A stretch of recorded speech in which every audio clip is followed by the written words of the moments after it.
What it is, guys? I'm back with another video. Today, I will be going to Friday Night SmackDown live in Memphis. So I thought before I go in about 2 hours, why not post my Mount Rushmore of the greatest WWE wrestlers in world history? Nope, let me rephrase that. In WWE history. Put it like that. I'm going off each era. I'll say the Ruthless Aggression era and the PG era, that kind of coentwine together. Kind of. Like towards the end, like it kind of coentwine together. And like right now, I think right now in 2024 is the Ruthless Aggression era mixed with the PG era. I think it's staying like that for a while now. It's not switching. Because they definitely can't go back to the Attitude Era. No, can't. People now that get their feelings hurt off of anything that they find offensive, y'all would disintegrate if this was 1999 watching WWE. Y'all would disintegrate. I'm talking about die. If y'all was living in that time. They did whatever they wanted to do. So, with that being said, I will be going off the Golden Era, Attitude Era, Ruthless Aggression. I'm gonna put the Ruthless Aggression and PG era together for the last two. Yeah, let's do that. Golden Era.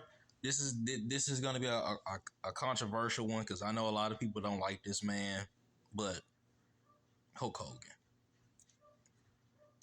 I don't really have to explain much. He was the most liked wrestler in his time and even after his time.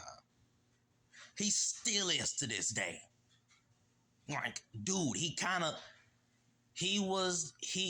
Hulk Hogan was the man that boosted WWF/WWE to the moon.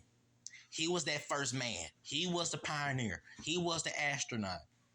He was the first president, George Washington, to the WWE / back then WWF.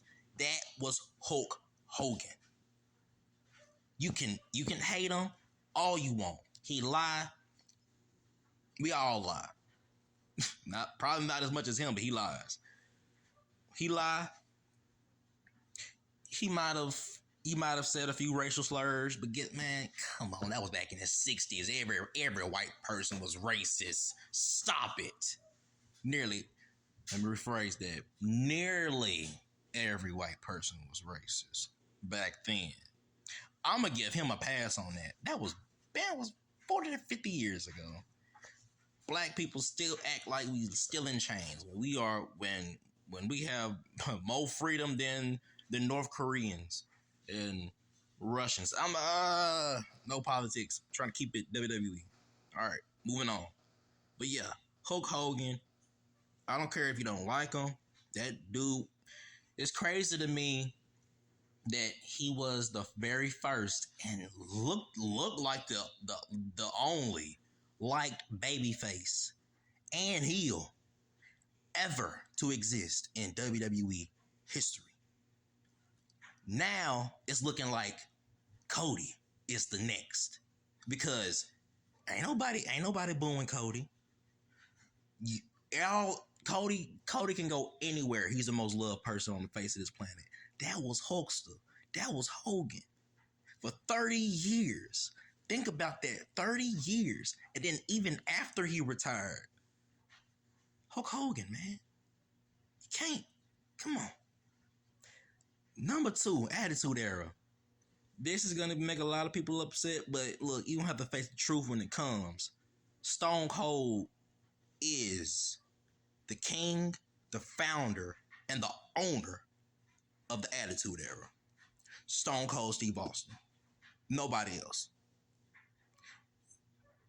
Oh, you're going to bring up The Rock. Well, guess what? The Rock was basically sidelined. Because the whole Attitude Era started between Vince. I don't like to say his name, but yeah, Vince, and Stone Cold. Those two, which was what started Attitude Era. Everybody came to Monday Night Raw to see Stone Cold and Vince get into it. The Boss. The Rock was just hanging off that coattail. He was just in there. He was in it. The Rock was never, ever, ever the main reason the Attitude Era was so great. It was Stone Cold and Vince started it. Then came The Rock. And they had to switch The Rock's character to do that. But, and let's be honest, The Rock would have never been the most iconic person on the face of this planet if he wasn't in that feud. Stop it. If he was never in the feud, we would never know The Rock we have today. He was, okay, let's say Hulk Hogan was everything. He was the owner, he was the founder, he was the commissioner, he was all of that. He was a sheriff, he was all of that, right? Okay. The Rock was VP, or you can put Vince at VP. But to keep it safe, The Rock was a general. He was riding on. And I'm gonna leave it at that. So Stone Cold, Hulk Hogan, the first two. Last two I have a problem with because this is hard. Attitude Era and PG Era are both. I think Attitude Era is just great, just plain better than PG Era. But now that they're co-entwined, it's more watchable now. Let's put it like that. 3, I'm sitting at, bro. I'm really sitting at Undertaker and John Cena at 3. Cause look, either you like John or not, he was the guy. Either way you liked him or not, he kind of.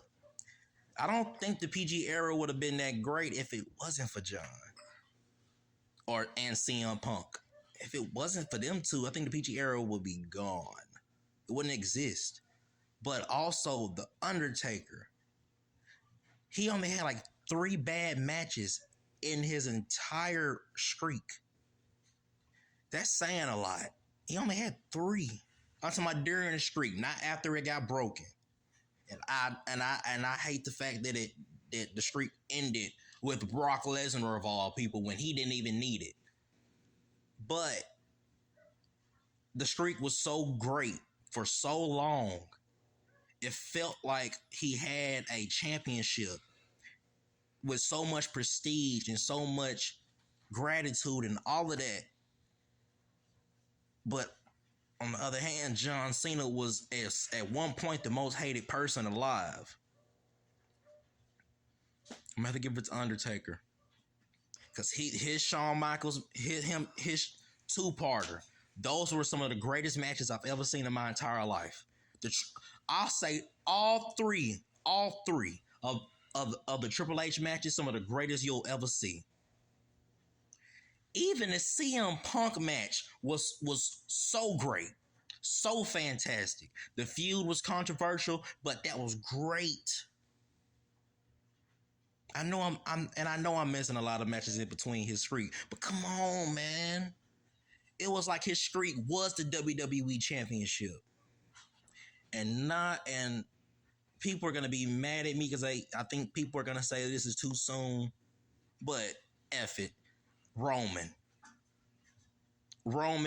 is that number 4.